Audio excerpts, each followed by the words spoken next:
The hidden message in my neighbor's perfect garden. You know that house on every street? The one with the meticulously manicured lawn, perfect rose bushes, and not a single leaf out of place. Yeah, that was my neighbor, Mrs. Gable. She was a sweet, elderly lady, always waving, always tending her garden. Too perfect, if you ask me. One summer, I was helping her prune some overgrown hedges. As I cut back a thick bush near her fence, I noticed something odd. Beneath the pristine soil, carefully buried, was a series of small, rusted metal letters. I dusted them off, curious. They spelled, "Where is Jenny?" My heart hammered. Jenny was Mrs. Gable's granddaughter, who'd supposedly run away to California years ago. Everyone bought it. I tried to act normal. "Oh, these old letters are weird, Mrs. Gable. What were they for?" She just chuckled, a high, thin sound. "Oh, those, just some old garden markers, dear. Nothing important." But her eyes, they glinted for a second. That night, I couldn't sleep. The words haunted me. The next day, I went back to the hedge. I started digging deeper, carefully.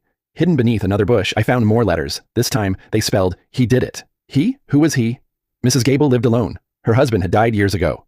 I was shaking. I called my older sister, who's a detective. I didn't tell her everything, just said I found some strange old garden markers, and it felt off. She came over the next day. While I helped Mrs. Gable inside with some groceries, my sister subtly started her own gardening. Later that evening, my sister called me, her voice tight. "Don't go near Mrs. Gable's garden, ever again." She told me that beneath the rose bushes where Mrs. Gable spent hours every day, my sister had found a small, very old doll. Its plastic face was cracked, and etched into its back were two tiny, almost invisible words. "Jenny is here."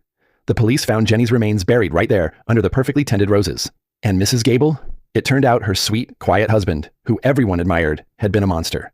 He had killed Jenny years ago and forced Mrs. Gable to bury her. She had been leaving those hidden messages in the garden for years, hoping someone, anyone, would find them. She was waiting for help, in plain sight, through her perfect garden.